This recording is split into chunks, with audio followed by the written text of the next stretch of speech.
Be me, working at a regional insurance office in downtown. Name's Abigail, 28 years old, claims adjuster for auto accidents. Another day at the office, sitting in break room during lunch, eating my quinoa salad while scrolling through news articles on my phone. Co-worker Jessica walks in, starts microwaving leftover pizza. "Did you see that article about dating apps making people more lonely?" she asks.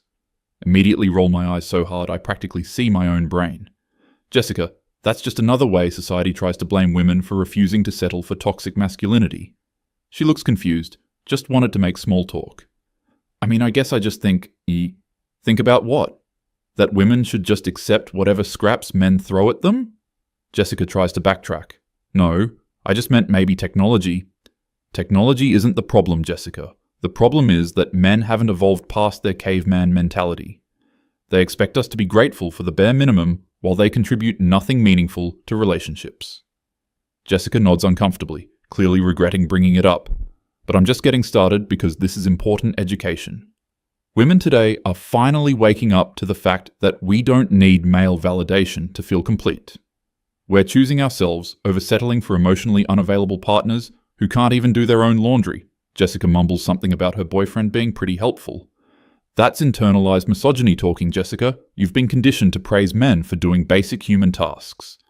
She looks genuinely hurt now, but I continue because truth isn't always comfortable. Previous generations of women didn't have choices. They stayed in marriages out of economic necessity, not happiness. We're the first generation that gets to prioritize our own fulfillment over societal expectations. Jessica quietly finishes heating her food and sits at the far end of the table. Feels satisfied that I've helped open her mind to some difficult truths. Eric from accounting walks in, overhears the tail end of conversation. He's this quiet guy, probably early 30s, always polite but keeps to himself. "Sorry, didn't mean to interrupt," he says, heading to coffee machine. "No interruption, Eric. Jessica and I were just discussing how modern women are finally breaking free from patriarchal relationship structures." He pauses, turns around with that look men get when they're about to mansplain something. "That's interesting. I actually just read some research about modern relationships. Here we go, another man with opinions about women's experiences. Let me guess, you're going to tell us we're too picky and should lower our standards?" Eric looks genuinely surprised by my response. "No. Actually, the research was about loneliness patterns across different generations." "Oh, please, Eric. Let me guess, some study funded by conservative think tanks trying to scare women back into submission?" "Actually, it was longitudinal research from several universities, including some pretty progressive ones." Jessica perks up slightly, sensing tension. "I really don't need a man to interpret data about women's experiences for me, Eric." "That's fair. But the data itself is pretty objective. Numbers don't really have gender bias." Laugh condescendingly, because that's exactly what someone with privilege would say. "Everything has bias, Eric. The way questions are asked, the demographics studied, the interpretation of results." "You're probably right about bias in general, but this was pretty comprehensive." He pulls out his phone, starts scrolling through something. They tracked social connections, relationship satisfaction, reported happiness levels across birth cohorts. And let me guess, they found that women were happier when they were barefoot and pregnant? Actually, no. They found that women born between 1990 and 2000 report significantly higher rates of loneliness. Pause for a moment, because that's oddly specific. That's correlation, not causation. Women today are just more honest about their feelings. Maybe, but they also found measurable decreases in social connections, romantic relationship satisfaction, even close friendships. Because we have higher standards now, Eric, we're not willing to accept toxic relationships. Jessica is watching this exchange like a tennis match.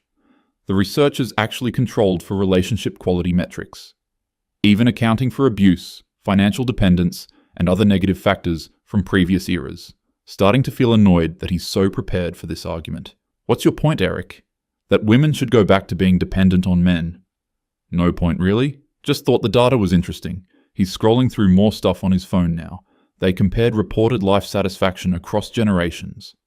Women born in the 70s and 80s, even accounting for fewer opportunities, reported higher levels of social connection. That's because they were brainwashed into thinking they needed male approval to be happy. Could be, but the research also tracked objective measures: frequency of social interactions, size of social networks. Women today might have more Instagram followers, but fewer close friends they can call in a crisis. Jessica nods slightly, like this resonates with her somehow. Social media creates fake connections, Eric. Previous generations had to rely on shallow, proximity-based relationships. True, but they also found differences in romantic relationship outcomes. Now he's pulling up what looks like actual charts on his phone. Women in our age cohort are significantly more likely to be single, and among those who do date, satisfaction rates are lower, because we refuse to settle for less than we deserve. Voice is getting sharper now, because he's clearly trying to manipulate data to make some point. The study actually tracked what people said they deserved versus what they reported as making them happy. Interesting gap between expectations and actual satisfaction.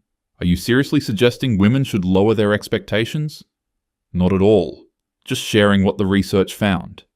Eric turns his phone toward me and Jessica. Look, they broke it down by specific metrics. The screen shows some kind of official-looking chart with university logos.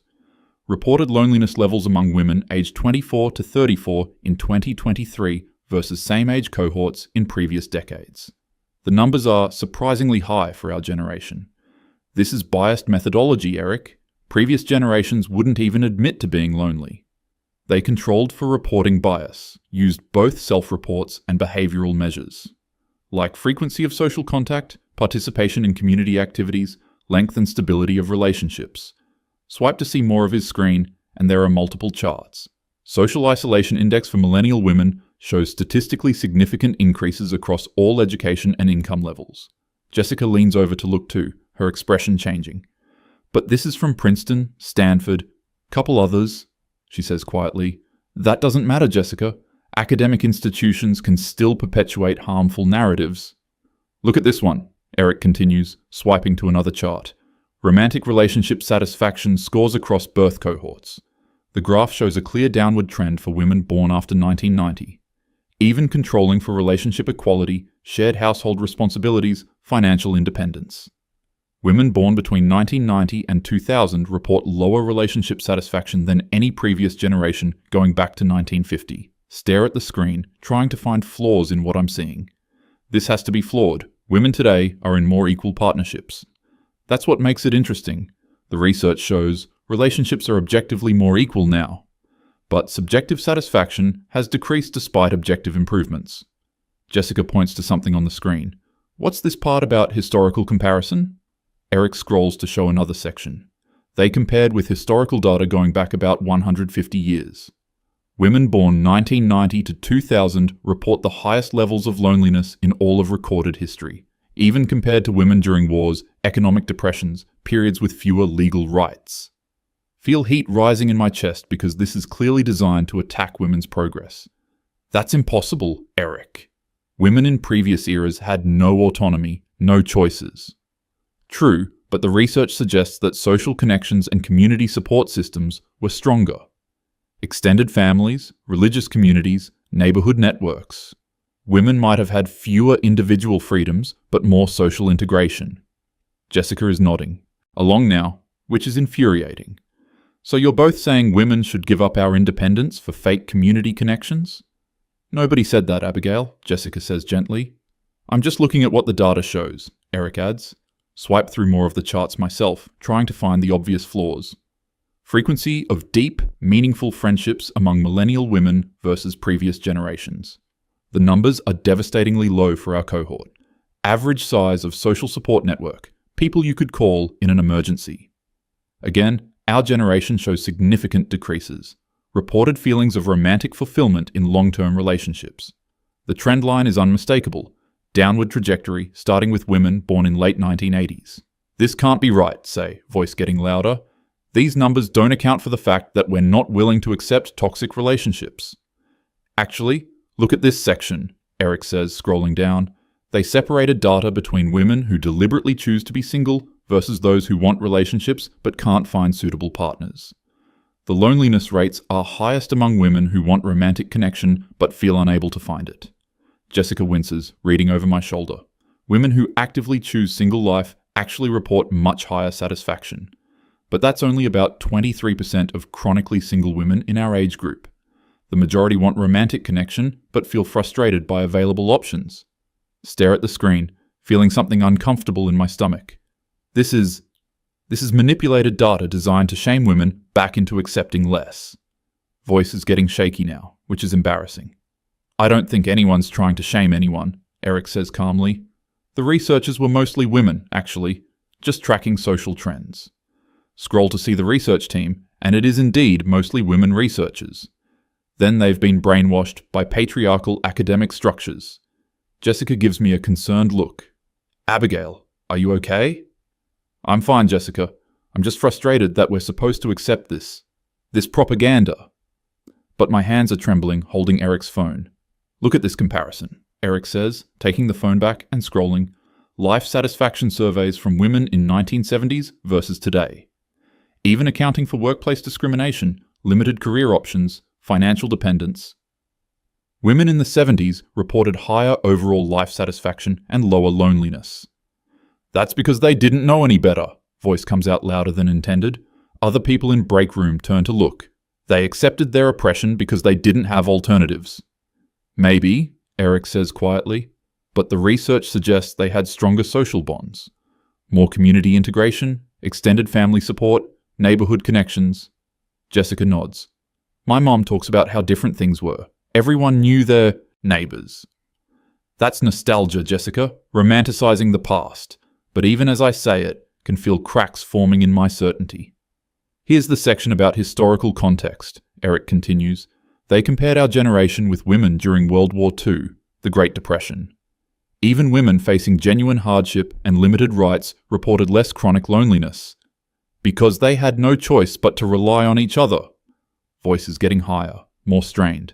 We don't need forced community bonds based on oppression. Eric shows another chart.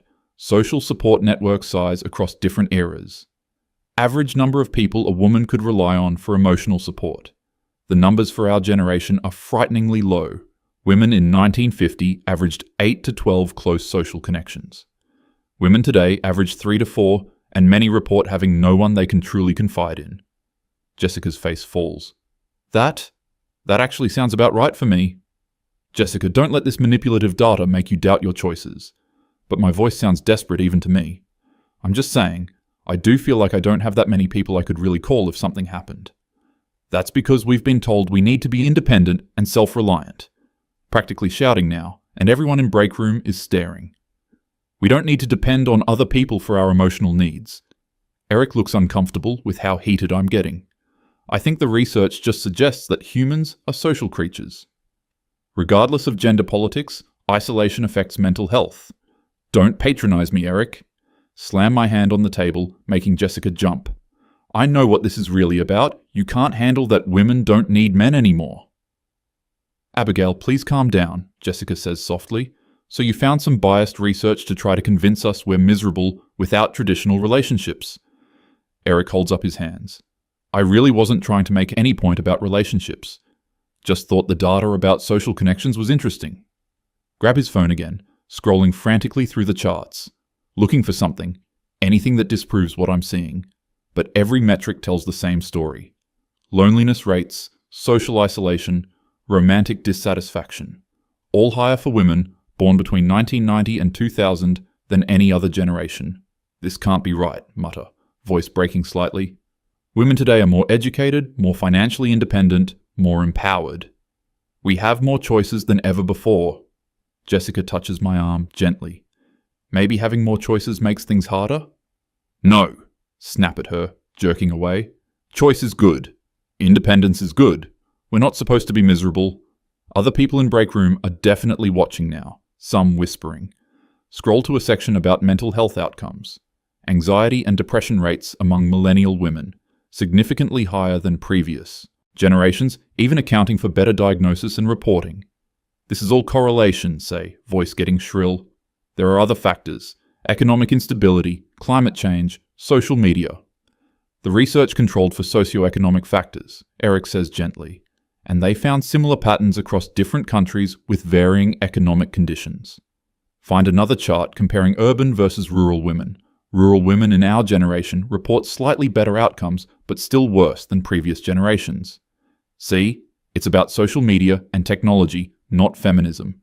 But even as I say it, can see the data doesn't support that conclusion. Rural women use social media too, but maintain more traditional community structures. Jessica is reading over my shoulder again.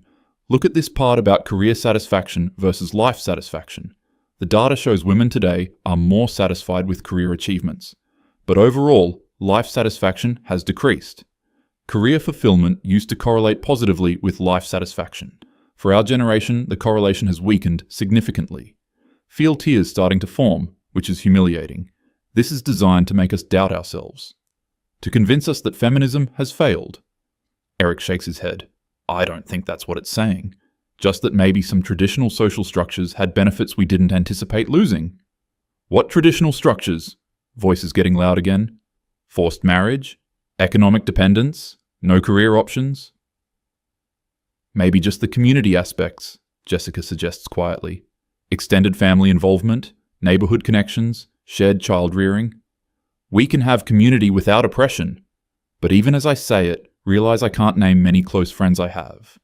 Most of my social interaction happens at work or through dating apps. Scroll to a section about friendship patterns. Average frequency of in-person social contact with friends. Millennial women spend significantly less time with friends than previous generations, even accounting for longer work hours and career demands. We prioritize romantic relationships and career over friendships. Previous generations maintained broader social networks throughout life. Jessica nods sadly. When's the last time we hung out outside of work? Realize I can't remember the last time I spent time with friends just for fun. Most of my social energy goes toward dating apps and work networking. That's because we're focused on building meaningful careers instead of gossiping over coffee. But my voice lacks conviction now. Find another devastating chart about romantic relationship patterns. Length and stability of romantic relationships across generations. Women born 1990 to 2000 have shorter relationships, more breakups, less relationship satisfaction, even among couples who describe their relationships as equal and healthy. We're just not willing to settle for mediocrity. Anymore. Voice cracks on the last word. Eric and Jessica exchange concerned glances. Maybe the bar has been set so high that nothing feels good enough, Jessica suggests. That's victim blaming, Jessica. But scrolling through more data about relationship expectations versus satisfaction. Women today report much higher expectations for romantic partners, but lower satisfaction even when those expectations are met. Previous generations had lower expectations but higher contentment in relationships. Hands are shaking holding the phone now. Everything I've believed about women's progress is being challenged by actual data, not opinions or anecdotes, but statistical evidence from multiple reputable sources. This doesn't account for the fact that previous generations couldn't leave bad relationships. Voice is getting desperate. They stayed in marriages because they had no choice. The research separated data between women who stayed in self-described happy versus unhappy marriages. Even women in happy marriages in previous generations reported higher satisfaction than women in happy relationships today. Jessica is looking at me with genuine concern now. Abigail, you're really pale. Maybe you should sit down. But I can't stop scrolling through the data. Every chart tells the same story. Loneliness, isolation, dissatisfaction, anxiety. All higher among women my age than any previous generation in recorded history, even compared to women during the Irish potato famine. Women during wartime when their husbands were overseas. Women during economic depressions. All reported lower rates of chronic loneliness than women born 1990 to 2000. Feel like the room is spinning. Everything I've built my identity around is being challenged. The idea that women today are happier, more fulfilled, more empowered. This has to be wrong, whisper, voice barely audible. There has to be a methodological flaw. Eric gently takes his phone back. Maybe it's not about right or wrong. Maybe it's just complicated. Perhaps some aspects of traditional life had benefits while others were harmful. And maybe we lost some good things when we gained others. No, voice comes out as a shout. We can't go backwards. Women's rights matter. Everyone in break room is definitely staring now. Can feel tears streaming down my face. Gender equality is important. We can't just accept that women were happier when oppressed. Jessica tries to put an arm around me, but I shrug her off. This data is trying to convince us that feminism made women miserable. I don't think that's what it's saying, Eric says carefully. Maybe it's saying that dismantling oppressive structures also meant losing some beneficial social connections. And maybe we need to figure out how to build community and connection in new ways. but I can barely hear him over the sound of my worldview crumbling. Scroll through the phone one more time. Looking at chart after chart of women my age reporting record levels of loneliness, higher than women who lived through wars, famines, economic collapse, higher than women who couldn't vote, couldn't work, couldn't choose their husbands. I don't understand how this is possible. Voice is small and broken now. How can we be lonelier than women who had no rights? Jessica sits down next to me. Maybe having rights isn't the same thing as having community. Maybe individual freedom doesn't automatically create happiness. Feel completely overwhelmed by the implications. If the data is right, then everything I've believed about women's progress is incomplete. We gained legal equality and economic independence, but somehow lost social connection and community support. I need to go home, say, standing up abruptly, chair scrapes loudly against floor. Are you okay to drive? Jessica asks. I'm fine, lie, grabbing my purse, but hands are still trembling. Walk quickly toward the exit, aware that everyone is watching. Can hear Jessica and Eric having a quiet conversation behind me, probably about how I lost it over some research data. But the data keeps replaying in my mind. Women born 1990 to 2000 are the loneliest in all of recorded human history. Despite having more opportunities, more choices, more freedom than ever, somehow we ended up more isolated than women who lived under actual oppression. Drive home in a daze, questions swirling. Pull into my apartment complex and sit in the car. Look around at all the individual units, people living alone. Realize I don't know any of my neighbors' names. When's the last time I had a conversation with someone just because we were in proximity?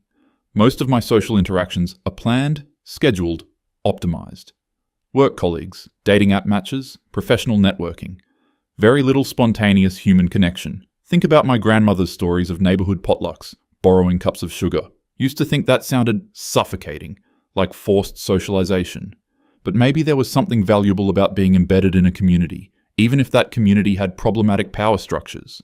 Walk up to my apartment, passing several neighbors without making eye contact, everyone looking at phones, avoiding interaction. Unlock my door and step into my carefully curated space. Everything exactly how I want it, no one else's preferences to consider. This is supposed to be empowerment. But suddenly it feels hollow. Sit on my couch and think about the data Eric showed me. Women my age having fewer close friends, shorter relationships, less community support, higher anxiety, more depression, record levels of loneliness, despite having more freedom and opportunities than any previous generation. What did we lose when we gained independence? Grab my phone and scroll through contacts, looking for someone I could call if I had a real emergency. The list is shorter than I expected, mostly work contacts, casual, acquaintances, dating app connections. Very few people I could truly rely on. Certainly fewer than the 8 to 12 close connections women in 1950 reportedly had. Think about my dating history. Endless cycle of matching, messaging, first dates, disappointment, constantly feeling like everyone could be replaced by someone better, never fully investing because there are always more options. Is this really better than arranged marriages or limited choice? At least women in previous generations knew where they stood. They built deep connections with the people in their actual lives, instead of always wondering if someone better was just a swipe away. Feel tears starting again, which is embarrassing even alone in my apartment. This isn't how it's supposed to be. Feminism was supposed to make women happier, more fulfilled, not lonelier and more anxious than women living under patriarchal oppression. But the data doesn't lie. Women born between 1990 and 2000 are measurably less satisfied with life, despite having measurably more opportunities. What does that say about everything I've believed about progress? Curl up on my couch, feeling smaller than I have in years. Maybe Eric was right that it's complicated. Maybe we gained important freedoms but lost important connections. Maybe individual empowerment isn't the same thing as human flourishing. But admitting that feels like betraying everything I've fought for. If traditional social structures provided better mental health outcomes, does that mean feminism was wrong? Or does it mean we need to find new ways to build community and connection? Ways that preserve individual freedom while creating social bonds? Phone buzzes with text from Jessica. Hey, just checking if you're okay. That data was pretty intense. Stare at the message for a long time before responding. Yeah, just processing some things. Wanted to talk about it? Could grab coffee after work tomorrow? Realize this might be exactly what the research was talking about. Building genuine friendships, not just work acquaintanceships. That sounds good. Thanks for checking on me. Of course. See you tomorrow. Put phone down and think about Jessica's offer. When's the last time someone reached out just to see how I was doing? Most of my social interactions are transactional or romantic. Very little pure friendship and care. Maybe that's part of what the data was capturing. The loss of simple human connection in favor of optimized, purposeful relationships. Everything has to serve a function. Career advancement, romantic prospects, personal growth. But maybe humans need some non-functional social bonding too, just being around people who care about us, without needing anything in return. Think about calling my mom, but that feels too vulnerable right now. She'd probably say something about how women today expect too much, which would just make me defensive again.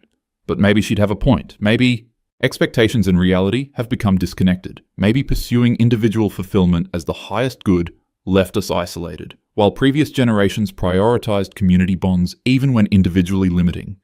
Wonder what would happen if women today tried to build traditional community structures, neighborhood relationships, extended family involvement, shared child rearing, without the oppressive elements like economic dependence and limited career options. Is it possible to have both individual freedom and social integration? Or are they fundamentally in tension?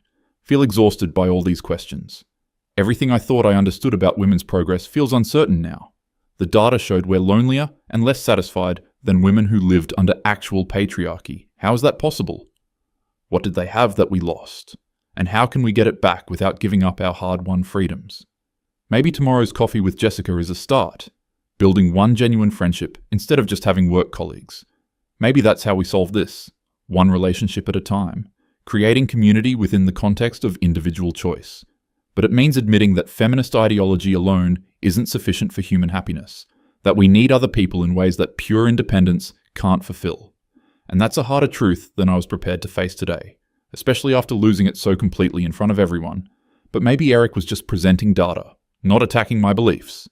Maybe I got defensive because the information challenged my worldview, instead of considering that it might be highlighting genuine problems that deserve thoughtful solutions rather than ideological dismissal. Tomorrow, I'll apologize to Eric and Jessica, and maybe start building the kind of connections the research suggests we're missing, even if it means admitting that my generation got some things wrong about the relationship between individual freedom and human flourishing.